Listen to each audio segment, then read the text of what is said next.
Hi, my name is Lou Toth. I'm an instructor here at Ivy Tech Community College, and I'm going to show you how to jog the robot in joint mode. We just finished covering how to jog the robot in world mode, and as you remember, in world you can hold your hand out with the right hand rule, and you have the X, Y, Z coordinate system. The right hand rule helps you remember how to move the robot when you're jogging. So in world mode, that is not the fastest mode, but it keeps the tool center point constant and moves in a linear fashion. The fastest way to jog the robot is in joint. So again, you would press the coordinate key to change your coordinate system. As you press the coord key, you'll see the system right there change. So now you want to change from world, and you would press the coord key till you get to joint. Once it says joint right there at the top of your teach pendant, then make sure again your speed is at a comfortable, safe speed. And in the T1 position on your controller, that will be limited to 250 millimeters per second. So that'll be a safe speed in most cases. On top of that, you have your percent up and down keys that you can vary the speed up and down. If you were set at something above 50% before you started this, I would highly recommend you go down to about 25–30% until you get comfortable jogging the robot in joint. So like before, once we have our speed set by pressing the plus and minus percent keys, you hold down the shift key. And while you hold down the shift key, these blue keys right here will make the robot move. And these joints are axes, 1, 2, 3, 4, 5, 6.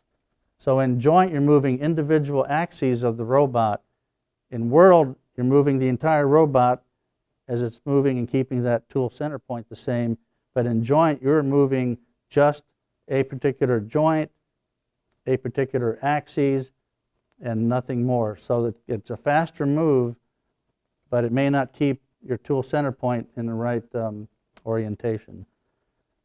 So if you think of joint 1 being your waist, you can move the robot like this. Joint 2 being your shoulders. Joint 3 being your arm, okay?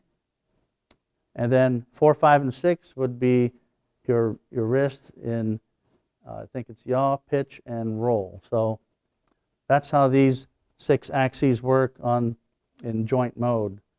So if you wanted to change the X axis, or the first one, you would want to rotate the robot. Again, if you want to go into plus,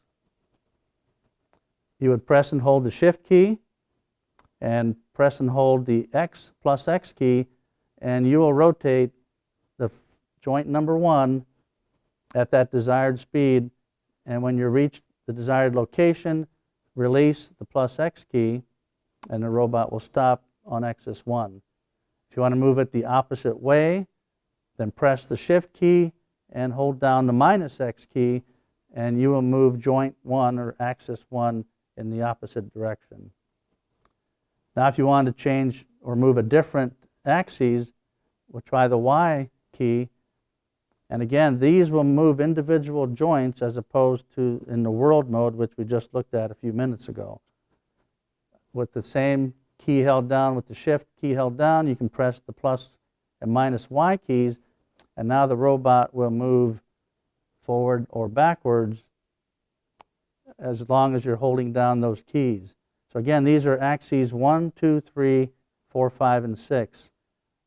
And if it's easy to think of the robot with the 6 axes as a human being, you have your waist, your shoulder, and your arms. Those are the first 3.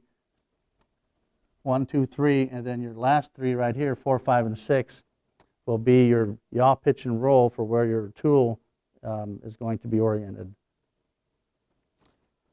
Once you're done moving in joint mode, if you're just getting familiar with moving the robot on how the speed works, feel free to increase the speed till you get comfortable with some faster speed. It does help to know how fast the robot will be moving. It can surprise a lot of people, so if you're moving a robot for the first time or learning for the first time, again, start at a lower speed, but do take the time to try to increase it to a slightly higher speed because these robots can move very fast and it can catch you off guard. So in a safe, controlled environment, when you're not programming at the time, jog the robot, get familiar with it, and see what some of the controls can do and how fast the robot can move. And if there's any questions, we'll cover that after this session. Thank you very much.